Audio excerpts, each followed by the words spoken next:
Marvel Studios has a Captain Marvel movie scheduled to come out in 2019, and while we don't know that she's going to look exactly like this is the picture everyone's been using on articles about the movie. What you may not realize is that this image is the culmination of a history filled with imitation and litigation. It's a story that spans 2 continents, 3 timelines, 4 principal characters, 6 publishing companies, multiple lawsuits, a story that spans 75 years and counting. I'm Tony Frazier, author, blogger, near genius, and this is Hero Go Home presents Captain Marvel, Copycats, and Copyrights. The story begins, as do so many stories of the comic book era, with the publication in 1938 of Action Comics number 1, featuring the first appearance of Superman. Superman was an immediate sensation which prompted a host of imitators. When publishing company Fawcett decided to get into the comics business, they handed the task of creating their flagship character to 2 young men, a writer named Bill Parker and an artist named C.C. Beck. Parker and Beck put their heads together and came up with a character mechanically similar to Superman. Super strong, super tough, wears a cape and flies, while changing him narratively in virtually every important detail. His powers came from magic. His alter ego was a radio announcer, which you could stretch to thinking of as a reporter, but he wasn't even a grown man. He was a young boy, chosen by the ancient wizard Shazam to wield immense power in the fight for justice. All young Billy Batson had to do was say the wizard's name, Shazam,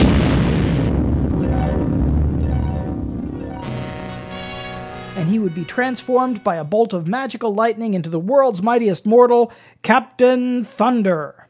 Parker and Beck wrote and illustrated Captain Thunder's origin story, but before the issue made it to the stands, someone decided to change the character's name to Captain Marvel, although he still retained the Thunderbolt symbol on his chest.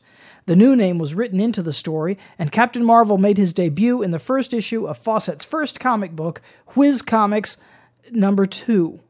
Number 1 does not exist and never existed, save for a single black and white ashcan edition meant to secure copyright, but which was junked without ever being submitted. If you think this convoluted origin might have hurt Captain Marvel's popularity, you would be wrong. Although his adventures were sillier than Superman's, one of the nefarious plots of his archenemy Dr. Savannah was to turn Billy into a baby so that he couldn't pronounce Shazam. Shazam!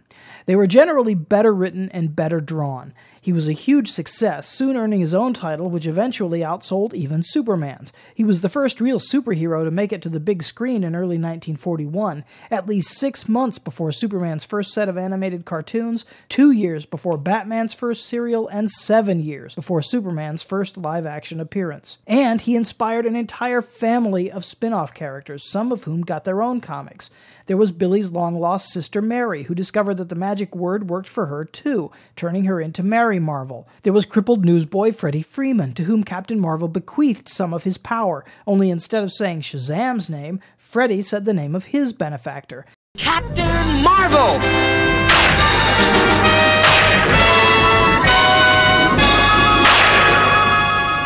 To change into Captain Marvel Jr., making him possibly the first superhero unable to say his own name for fear of losing his powers. There was Uncle Marvel, a con man who pretended to have superpowers and wore a homemade Marvel uniform.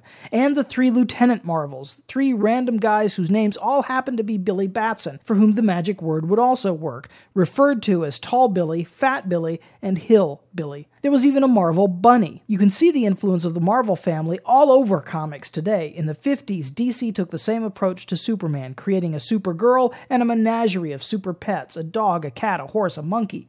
Batman and Robin got female counterparts in Batwoman and Batgirl, along with Batmite, a troublesome fanboy from the future with magical powers. And, of course, once you create these characters, they never go away. Because of the way trademark and copyright laws work, you have to keep publishing them or risk losing them. So when a Dick Grayson retires as Robin or a Jason Todd dies, it doesn't mean the end of Robin. It means a new Robin, which is how you now have a Green Hulk, a Gray Hulk, a Hulkling, a She-Hulk, a Red Hulk, and a Red She-Hulk, a Batman with a flock of Robins and ex-Robins, an entire rainbow of lanterns. Superman's publishers looked on with dismay at Captain Marvel's success and fought it the only way they knew how, in court. They sued for copyright infringement in 1941. The suit went to trial in 1948 and dragged on in various forms until 1954, when Fawcett finally settled out of court and discontinued their line of comics. Years later, DC acquired the rights to Fawcett's line of characters. It's a great irony that when DC began publishing New Captain Marvel adventures in 1973, Superman himself appeared on the cover, proudly introducing Captain Marvel. Only now, for reasons I'll explain in a minute, they couldn't title the book Captain Marvel, and instead chose to use the magic word Shazam. Captain Marvel was finally integrated into the normal DC universe in the late 80s after the Crisis on Infinite Earths, and now is set to star in his own live-action movie in 2019. Only now, DC has decided to drop the Captain Marvel name completely and simply call him Shazam, making him the second superhero unable to say his own name for fear of losing his powers. Why the name change? Because of the second timeline I'm going to talk about. Remember when I said that you have to keep publishing a character in order not to lose it? Well, that happened in 1967 when Marvel realized two things. Number one, that a character named Captain Marvel would be a natural fit for their company, and number two, that the name Captain Marvel was currently up for grabs. So, they published their own version of the character. They gave him his own title in 1968 and established a trademark, which is why, 5 years later, when DC decided to start publishing new adventures of Captain Marvel, they had to title the book Shazam. Marvel's character was completely unrelated to the earlier Captain Marvel, however. He was a soldier of the alien Kree named Mar-Vell, sent to Earth as a spy in the Kree's war against their alien enemies, the Skrulls. Neither his uniform, nor his origin, nor his powers bore any real similarity to the Golden Age Marvel until writer Roy Thomas, a total Golden Age fanboy, made a change. Through a complicated series of circumstances, Mar-Vell got a new red uniform and ended up trapped in the negative zone, only able to be summoned to our world by young Rick Jones, clashing his wristbands together to trade places with him. Captain Marvel was killed off in 1982, but as I mentioned before, trademark law wouldn't let that be the end of it. There was soon a new Captain Marvel, and another and another. Meanwhile, Marvel Comics had also introduced a spin-off. Carol Danvers, an Air Force officer who had been an early love interest of Mar-Vell, accidentally gained superpowers and became the character known as Ms. Marvel in 1977, wearing a feminine version of Captain Marvel's red uniform. This was during the time that Marvel was introducing a line of feminist superheroes, including Spider-Woman and She-Hulk. Danvers has gone through several different superhero identities since then, and has now assumed the mantle of Captain Marvel herself, the seventh character to bear that name, and the law being what it is, there is now a completely different character going by the name Ms. Marvel. But notice in this picture that her uniform is blue with red and yellow trim. That shows the influence of our third timeline, which requires us to go all the way back to the Golden Age Captain Marvel again. You see, Captain Marvel's adventures weren't just successful in the USA, they were also a hit in England, where publisher L. Miller & Son had the license. Well, just because Fawcett stopped publishing the comic in 1954 didn't mean the audience for those adventures had just gone away. So publisher Len Miller hired cartoonist Mick Anglo to create a new Captain Marvel, and unlike Parker and Beck, Anglo created the most naked ripoff you can imagine, virtually identical in every way except his costume. The new character was a young boy, Mickey Moran, who says a magic word, Kimodo, which is atomic backwards, and transforms into Marvel Man, who wore a blue uniform with red and yellow trim. He was accompanied on later adventures by his own version of the Marvel family, Young Marvel Man and Kid Marvel Man.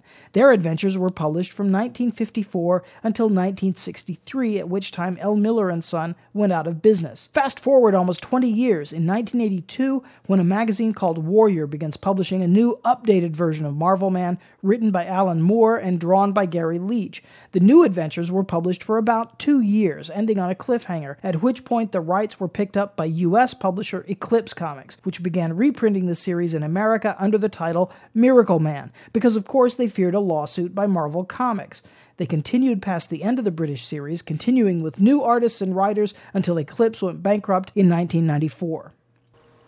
In perhaps the greatest irony of all, Miracle Man's rights are now held by Marvel Comics after a series of bitter legal battles, and they're reprinting the old Miracle Man stories in new collected editions. So, DC owns the rights to the original Captain Marvel, an imitation of their own Superman character, although they can't publish him under his original name because Marvel holds that trademark, while Marvel holds the rights to the most blatant of the original Captain Marvel's ripoffs. But they're not publishing his adventures under his original name either, although they could, because they're not going to sue themselves. Bottom line, Marvel owns all the names. Which brings me back to the original picture we started with. Marvel's Captain Marvel movie features the name of a Golden Age hero with the powers and abilities of one character accidentally transferred to another character wearing a uniform inspired by a British imitator of the original Golden Age character in a history driven largely by imitation and by trademark and copyright law. And this is to say nothing of that other Captain Marvel who appeared briefly from yet a different publisher in 1966 with no connections to any of the other characters except the name. Now, he was really weird.